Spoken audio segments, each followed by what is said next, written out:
أعوذ بالله من الشيطان الرجيم بسم الله الرحمن الرحيم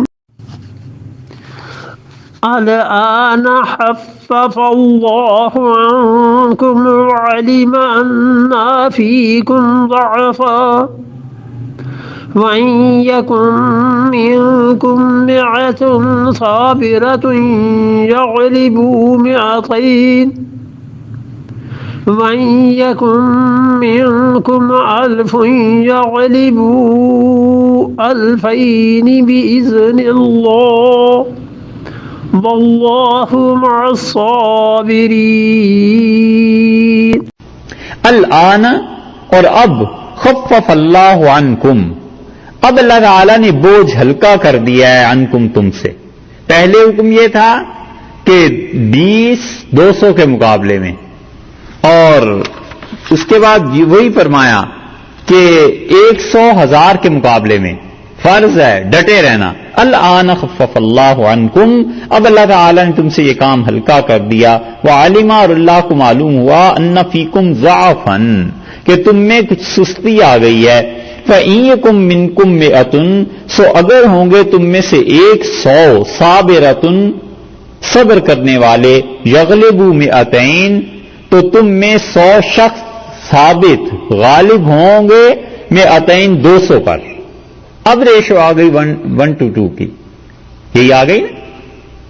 وَإِن يَكُن مِّنكُمْ أَلْفٌ، اور تم میں سے 1000 اگر ہوں گے، یغلبوا ألفین، تو وہ غالب رہیں گے 1000 والے 2000 پر بِإِذْنِ اللَّهِ، اللہ کے حکم سے. وَاللَّهُ مَعَ الصَّابِرِينَ، اللہ ساتھ ہے صبر کرنے والوں کے.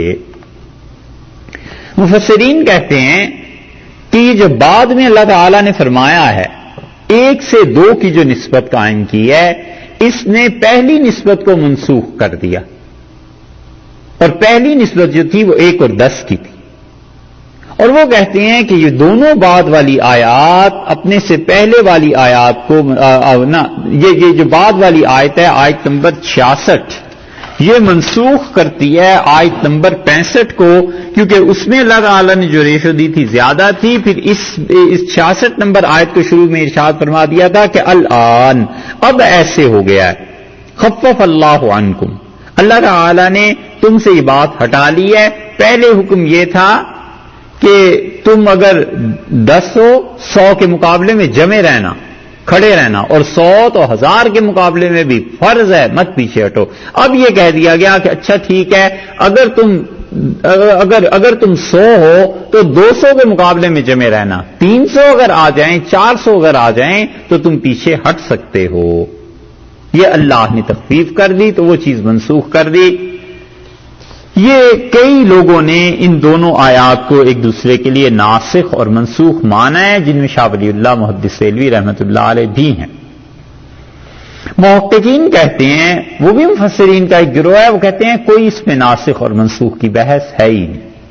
کہتے ہیں محض مسلمانوں کے اپنے جوش، جذبے اور تعلق مع اللہ کی بات ہے، اور تاریخ بھی یہ ثابت کرتی ہے کہ جب ایمان مضبوط ہو اور صبر کرنے والے، ڈٹنے والے لوگ ہوں، اور اس کے ساتھ ساتھ اسلحہ اور یہ چیزیں ہوں، تو کئی مرتبہ 1 اور 10 کیا 1 اور 20 کی بھی ریشو نکل آتی.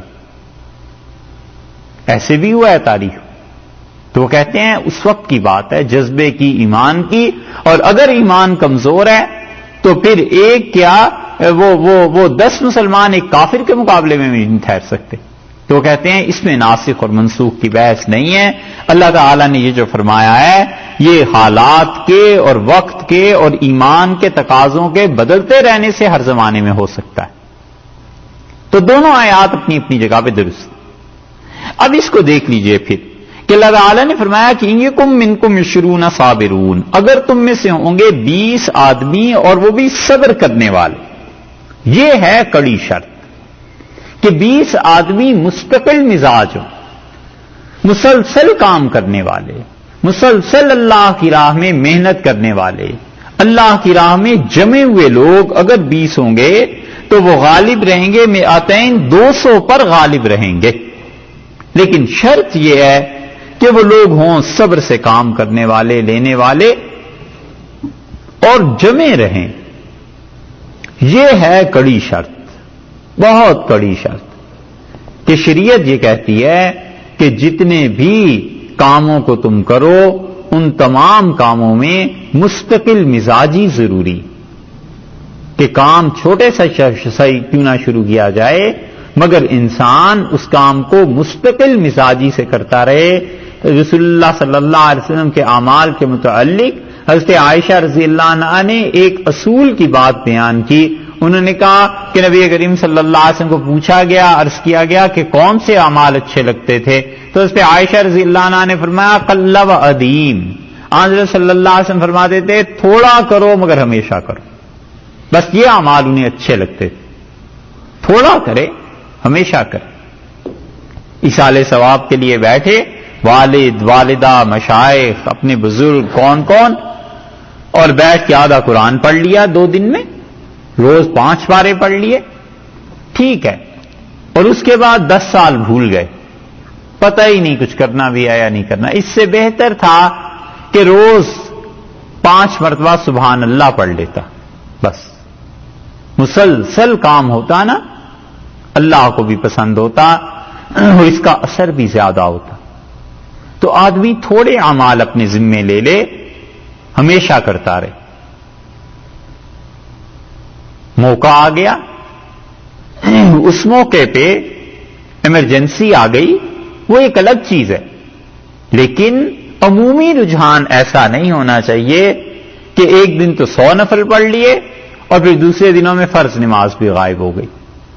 نہ کرے ایسے، تھوڑا کرے، مسلسل کرتا رہے۔ اور جو ایمرجنسیز ہیں وہ ایک الگ مسئلہ ہے۔ مثلاً ایک آدمی اللہ کی راہ میں خرچ کرتا ہے، کوئی ایسی ایمرجنسی آ گئی، مسلمانوں پہ کوئی ایسی مصیبت آ گئی، خرچ کرنے کا موقع ہے، 10,000 دے دے، 5,000 دے دیے، اپنی استطاعت کے مطابق دے دیے، بلکہ اس سے بھی بڑھ کے کبھی کہ مسلمانوں کی ضروریاتیں قرض سے پوری کر لیں، اور ریگولرلی یہ نہ کرے، ہر مہینے $10 خرچ کر لے۔ یہ تھوڑا ہی ہے کہ ایک مہینے تو 100 کر لیے اور باقی سال کے 11 مہینے کچھ نہیں، وہ $10 خرچ کرتا رہتا سارا سال۔ اللہ کو یہ زیادہ پسند تھے، اس لیے کہ اس سے آدمی کی طبیعت میں اعتدال پیدا ہوتا ہے، جذباتیت کی بنیاد پہ کام نہیں کرتا، اعتدال کی بنیاد پر کام کرتا ہے، اور یہی وہ چیز ہے جو سہج پکے سو میٹھا ہو، آہستہ آہستہ اللہ کی طرف لے جاتی ہے انسان کو، اور آہستہ آہستہ طبیعت میں پختگی، شعور پیدا ہو جاتا ہے کہ اچھا یہ کام ہلکے ہلکے آہستہ آہستہ ایسے ہی کرنے۔ اسی لیے اللہ تعالیٰ نے 6 اوقات میں زمین و آسمان کو بنایا نا۔ مفسرین کہتے ہیں اللہ تعالیٰ تو ایک لمحے میں بھی بنا سکتے تھے، یہ انسانوں کو سکھانا تھا کہ ہم نے باوجود اپنی پوری قدرت کے ایک تدریج سے یہ کام کیا ہے، کچھ ٹائمز ہیں جن میں یہ کام کیا ہے۔ اور اسی طرح یہاں بھی فرمایا ہے کہ دیکھو شرط یہ ہے کہ صابرون، صبر کرنے والے ہوں، یغلبوا مئتین، وہ 200 پر غالب رہیں گے، وَإِن یَکُن مِّنکُم، اور اگر تم میں سے ہوں گے۔ یہ خبر بظاہر لگتی ہے لیکن اصل میں حکم ہے کہ ایسے کرنا ہے۔ صحابہ کرام رضی اللہ عنہم کو یغلبوا الفم، مئتن 100 ہوں گے تو مئتن یغلبوا الفم من الذین کفروا، تو وہ 1000 کافروں پر غالب رہیں گے، بأنہم قوم لا یفقہون، اس لیے کہ یہ کافر ایسے ہیں جنہیں گہری سمجھ نہیں ہے۔ یعقلون نہیں فرمایا کہ انہیں عقل نہیں ہے، تو عقل بھی نہیں، دوسری جگہ آتا ہے، یہاں فرمایا ہے کہ انہیں گہری سمجھ نہیں ہے، وہ صرف ظاہری اسباب کو دیکھتے ہیں۔ بدر میں آئے تھے، لاکھوں روپیہ خرچ کیا، 10 اونٹ روز ذبح کرتے رہے، اور مال اور پیسہ اور سب کچھ لے کر آئے، اور پھر ہوا کیا؟ یہ عقل نہیں آئی کہ رسول اللہ صلی اللہ علیہ وسلم سے لڑنے جا رہے ہیں اس ہستی کے سامنے جس کی بیک پہ اللہ موجود ہے۔ یہی حرکت ہوتی ہے کہ کبھی کبھی انسان ان ہستیوں سے علیاذ باللہ حسد میں ان کے ٹکر اور مقابلے میں آ جاتا ہے جن کے ساتھ اللہ کی تائید ہوتی ہے، اور جو لوگ مؤید من اللہ ہوتے ہیں، اللہ کی طرف سے ان کی مدد کی جاتی ہے، ان کے مقابلے میں نہیں آنا چاہیے۔ ابو جہل کو رسول اللہ صلی اللہ علیہ وسلم سے حسد ہی تو تھا، اور کیا چیز تھی؟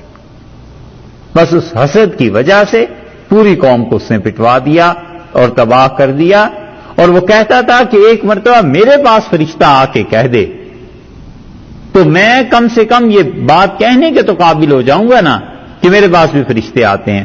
محمد صلی اللہ علیہ وسلم ہمیشہ کہتے ہیں ان کے پاس فرشتے آتے ہیں، تو میں تو کہہ ہی نہیں سکتا، میرے پاس کوئی نہیں آتا، تو یہ ایک بار آ کر مجھے کہہ دے۔ ایک جگہ اس نے کہا کہ ایک بار آ کر فرشتہ مجھے یہ کہہ دے کہ محمد صلی اللہ علیہ وسلم سچے ہیں تو بھی میں مان جاؤں۔ دماغ دیکھو، اپنے آپ کو علیاذ باللہ اس قابل سمجھتا تھا کہ اس پہ فرشتے نازل ہوا کریں،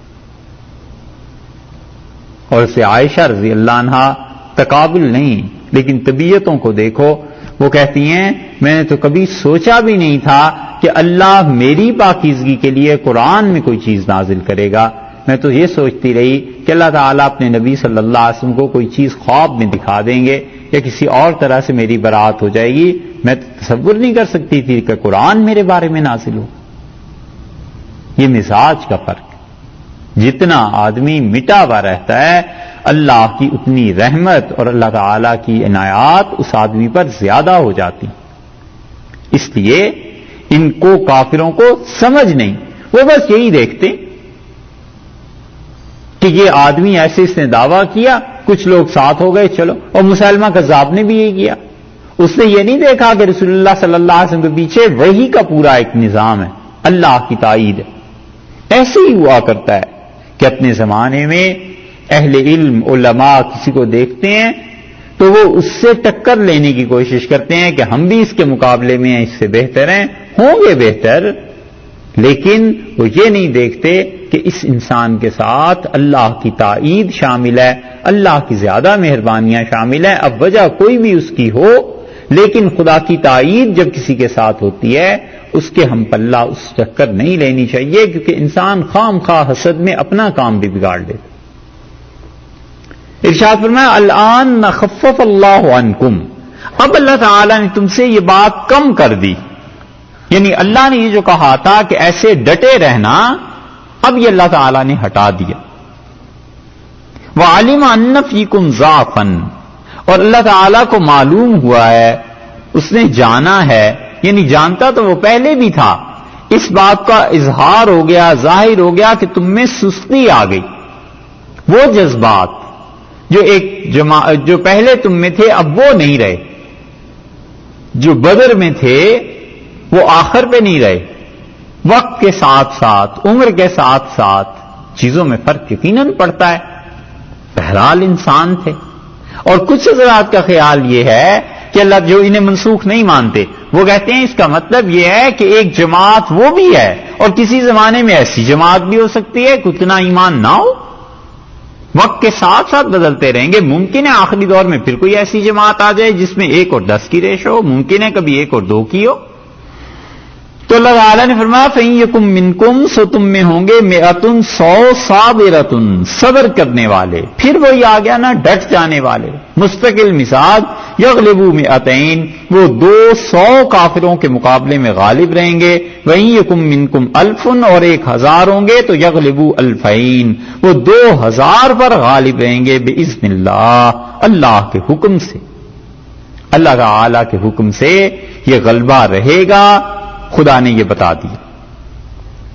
اس آیت کو آپ اس آیت کے ساتھ بھی جوڑ لیجئے جو پیچھے گزری ہے، آیت نمبر 60، وہاں پہ اللہ تعالی نے فرمایا وَأَعِدُّوا لَهُم مَّا اسْتَطَعْتُم مِّن قُوَّةٍ، اور تم ان کافروں کے مقابلے میں قوت تیار کرو، ٹھیک، اور یہاں ریشو دے دی کہ 1 اور 10، یہ بھی ریشو ہو سکتی ہے، اس سے بھی کبھی ایمان مضبوط ہو تو بڑھ سکتا ہے، اور ریشو دے دی 1 اور 2 کی، یہ دونوں چیزیں بتاتی ہیں کہ قتال، اللہ کے راستے میں لڑائی اس بات کا تقاضا کرتی ہے، اس کی ڈیمانڈ ہے کہ انسان جو لڑنے والے ہوں وہ اسلحے پر بھی غور کر لیں اور اپنی تعداد پر بھی غور کر لیں۔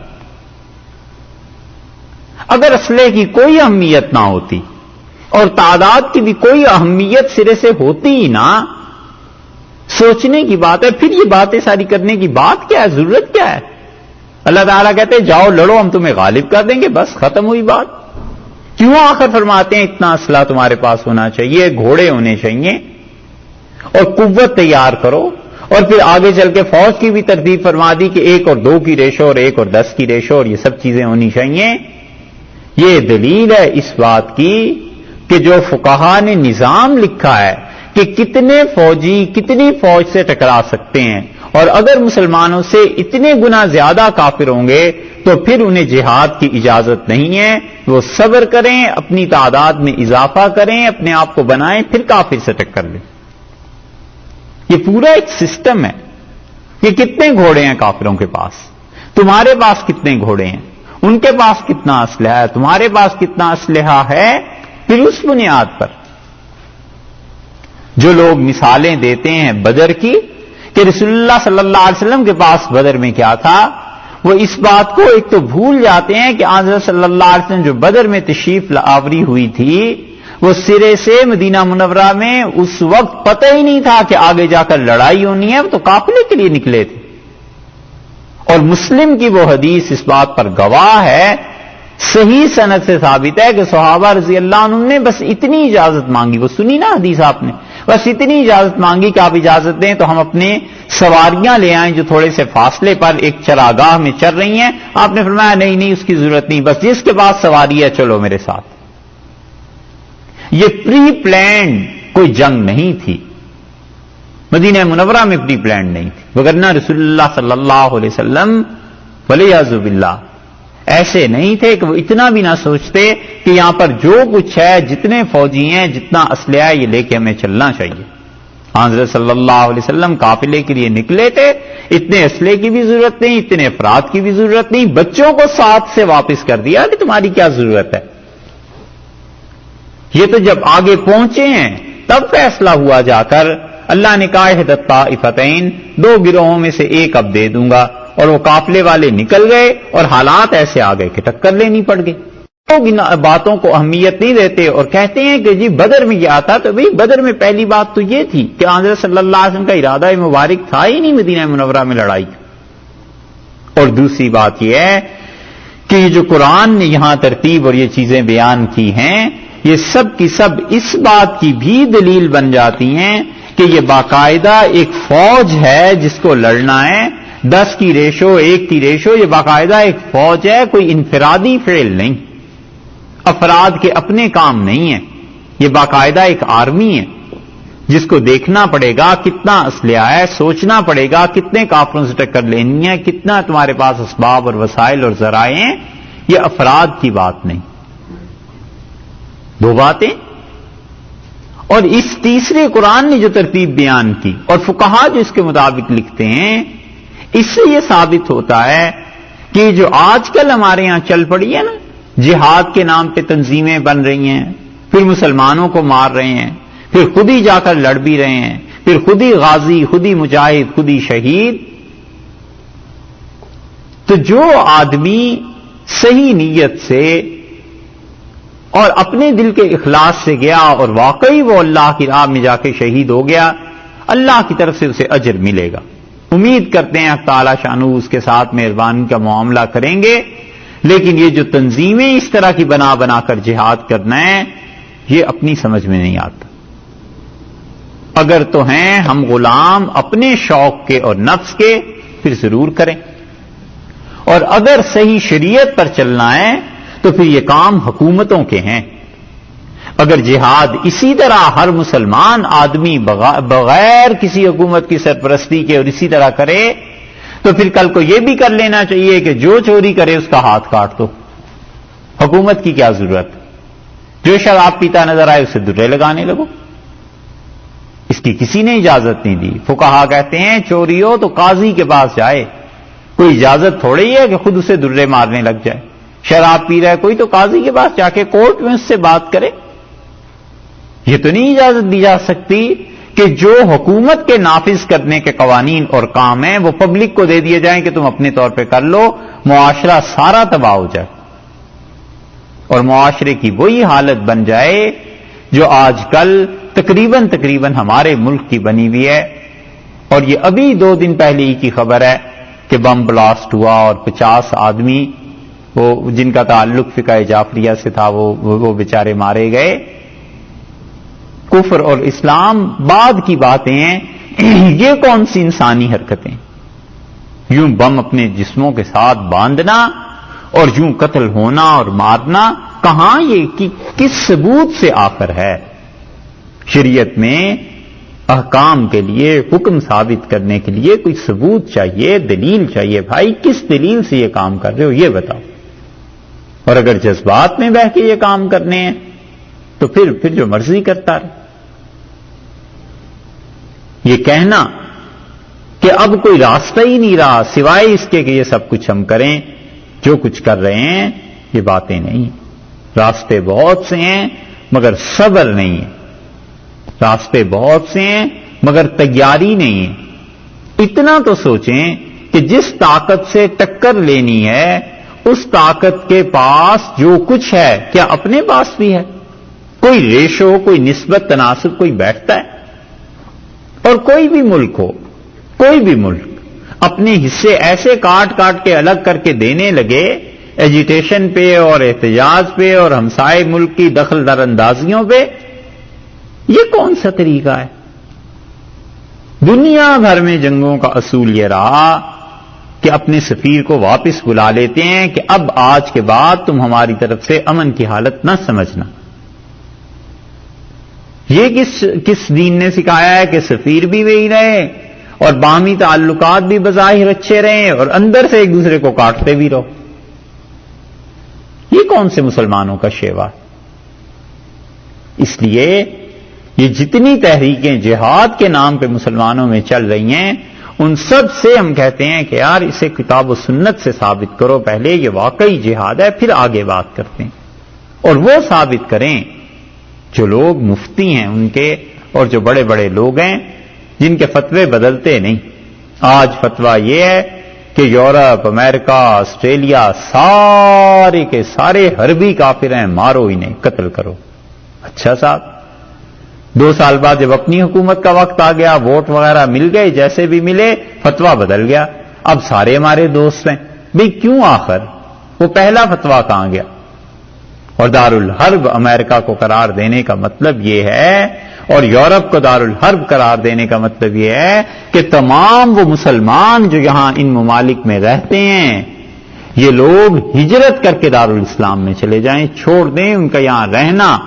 بعض صورتیں حرام ہیں، اس پہ سارے گناہگار ہو رہے ہیں. کم سے کم بھی 30-40 لاکھ آدمی تو امریکہ میں ہی ہوں گے. بہت محتاط اندازے میں بھی کہیں ان 40 لاکھ آدمیوں کی اگر واپسی ہو جائے تو کون سا ایسا ماشاءاللہ دارالخلافت ہے اور دارالاسلام ہے جو ان لوگوں کو اپنے ہاں رکھ سکے اور پھر ان کی حفاظت، معاشی ضروریات، تعلیم، 20 یوں چیزیں جو وابستہ ہیں ان کا بندوبست کر سکے. اور پھر اتنی بھی سمجھ نہیں آتی، ہم میں سے کون نہیں جانتا کہ دنیا میں کئی جگہ کی جہادی تنظیمیں یہ اور وہ ساری انہی ممالک کے پیسے سے چل رہی ہیں. ایک طرف آپ ان کے خلاف بھی ہیں، وہ کافر بھی ہیں، وہاں کے رہنے والے مسلمان گناہگار بھی ہیں، وہاں رہنا بھی حرام ہے، وہاں مسلمان ٹکیں بھی نہ، دارالحرب بھی ہو گیا. دوسری طرف انہی سے پیسے لے کے اپنے ملک میں رہ کے اور اپنے ہمسایوں کو خراب کرنا ہے، تنگ کرنا ہے. یہ کون سا دین ہے آخر؟ تو آپ صاف کہیں کہ جو لوگ وہاں رہتے ہیں ان کے پیسے حرام ہیں، ہم نہیں لیتے. بھائی دارالحرب ہے تو مسلمان سارے گناہگار ہیں. تو دارالحرب کا مطلب یہ ہوا کہ ان کے لیے سود کا کاروبار بھی جائز ہے، ان کے لیے شراب کا کاروبار بھی جائز ہے. یہ فتویٰ امپلیمنٹیشن ہونی چاہیے نا. پھر فتوے کی تو ہر جگہ یہ کھچڑی پک گئی اور حق بات نہیں سنتے. وہ کہتے ہیں جذبات میں جو ہمارا ساتھ دے بس اس کے ساتھ چلنا ہے. حضرت علی رضی اللہ عنہ فرماتے تھے انتم اتباع کل نائق، اور تم ہر اس آدمی کے پیچھے چل پڑتے ہو جو چیخ چیخ کے بولنا جانتا ہے. اور حضرت علی رضی اللہ عنہ کہتے تھے کہ لا رائع لمن لا یطاع، جس آدمی کی بات نہ مانی جائے نا اس کی بات کی حکمت بھی سمجھ میں نہیں آتی. ہمیشہ کسی کی بات مانتا ہے کوئی تو پھر پتہ چلتا ہے اس میں کیا حکمت تھی. یہ سب چیزیں اور جتنے پروجیکٹس چل رہے ہیں اس وقت بھی عالم اسلام میں، ایک بڑا سورس اس جہاد کا ان چیزوں کا عرب ممالک تھے، اور ایک یہ تھا پیسہ یہ یہاں سے جاتا تھا یا وہیں سے جاتا ہے اب بھی، اور اس کے علاوہ کون سا تیسرا سورس؟ اپنے ممالک میں تو ایسی اتنی کمائی کے ذرائع ہی نہیں ہیں. تو جو خیر کے کام ہو رہے ہیں اس کی وجہ سے وہ بھی بند ہو جائیں گے. مسلمانوں کو یہ کوئی سکھانے والا نہیں ہے کہ 5 سال 10 سال 20 سال تیاری کرو، پہلے صبر سے اپنے حالات درست کرو، اپنی حکومتوں کو درست کرو، اپنے ملکوں کو درست کرو، اپنے یہاں ووٹ کی جو اہمیت ہے اس کو جانچو. اگر جمہوریت ہی نافذ کرنی ہے ملک میں تو جمہوریت میں ووٹ کا جو حصہ ہے، جو اس کا کردار ہے، اس کو سمجھو کہ وہ شہادت ہے. یہ تو جب چیزیں پیدا ہوں جب جھوٹ سے نفرت ہو، جب تربیت ہوئی بھی ہو، اخلاقیات بنے ہوئے ہوں، اور وہ ہے نہیں. تو صبر کے ساتھ، پالیسی کے ساتھ کام کرنا وہ ختم. اور جذبات ہیں، لڑا دو، مارو مرو مر جاؤ، بس اللہ کے ہاں جنت میں پہنچ جاؤ گے. یہ قرآن کس لیے اللہ نے کہا ہے کہ تم میں قوت ہونی چاہیے اور تم میں اتنی اور اتنی ریشو میں لڑنا ہے. اور فقہا اسی سے دلیل لیتے ہیں. اسی لیے وہ حرام بھی لکھتے ہیں بعض جگہوں پر کہ کتنی فوج کے مقابلے میں مسلمان نہیں جائیں گے، اور وہ کہتے ہیں جائز نہیں. نبی کریم صلی اللہ علیہ وسلم ریشو رکھتے تھے، تناسب رکھتے تھے، اور چاہے وہ تناسب 1 اور 50 پر جا کر پڑے، ایمان بھی تو دیکھے. اور سب جانتے ہیں کہ جہاد کے نام پہ کمائے ہوئے پیسوں سے آگے جو اللہ کی نافرمانیاں ہوتی ہیں وہ کیا ہیں؟ وہ افراد میں ہی خدا کی نافرمانی ہو تو بھی ہے تو اللہ ہی کی نافرمانی. اس پیسے کا غلط استعمال، یہ چیزیں، یہ بھی تو آخر پریشان کن ہے. مگر وہ چاہتے ہیں ایسا فتویٰ مل جائے، ایسے لوگ ملیں جو سب چیزوں کو جائز قرار دیں. اس لیے ٹھنڈے دل سے آدمی غور کرے کہ کرنا کیا ہے، آگے کیسے چلنا ہے. ایک جہاد کی نئی صورت شروع ہوئی ہے، اور وہ یہ کہ جو بھی اپنے مخالفین ہیں انہیں قتل کرو، انہیں مارو. اب آپ اپنے مخالفین کو مارتے ہیں،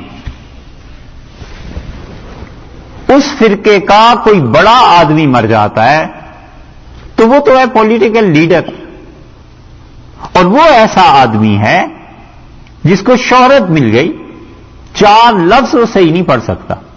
اس سے کہیں بٹھا لیں کہ حضرت قرآن پاک کی یہ آیات ہیں 5، ان کی ترجمہ ہی کر دیں، وہ بھی نہیں کر سکتا. لیکن پالیٹکس ہے، بس عروج مل گیا، آپ نے اسے مار دیا. اور انہوں نے اس کے مقابلے میں آپ کے ایسے آدمی کو مارا جسے بنتے بنتے بھی 40 سال لگ گئے تھے. اب کرو اس کو پورا. ہمارے ملک میں، پاکستان میں جتنا علم تھا یہ سارا ہندوستان سے آیا تھا. کسی بھی مکتبہ فکر کا 3-4 مکاتب فکر ہیں نا، دیوبندی، بریلوی، اہل حدیث اور اہل تشریح، یہ سب کے بڑے جو تھے یہ ہندوستان سے ہی آئے تھے. وہاں کم لوگ پیدا ہوئے تھے تو صوبہ سرحد میں ہوئے تھے، وگرنہ یہ علم ہندوستان کا تھا. اب وہ لوگ اٹھ گئے. باقی جو آئے ہیں بعد کی نسل میں، یا تو وہ انہی کی اولادیں ہیں کہ انہوں نے اپنی اولادوں کی تربیت اس رنگ ڈھنگ سے کی اور اپنا علم اپنے بیٹوں، پوتوں، نواسوں کو منتقل کیا، اور یا پھر کچھ لوگ ایسے ہیں جو خوش قسمتی سے 1000 میں 1 لڑکا کوئی پڑ گیا، اسی علاقے کا تھا، بس وہ ہیں. وگرنہ خود اس ملک نے کتنے علماء پیدا کیے ہیں، نہیں کیے. امتحان دینے کو ڈگری اور سند میں چلو 1000 کو ڈگری اس سال مل گئی، 2000 مولوی صاحبان بن گئے، 3000 بن گئے.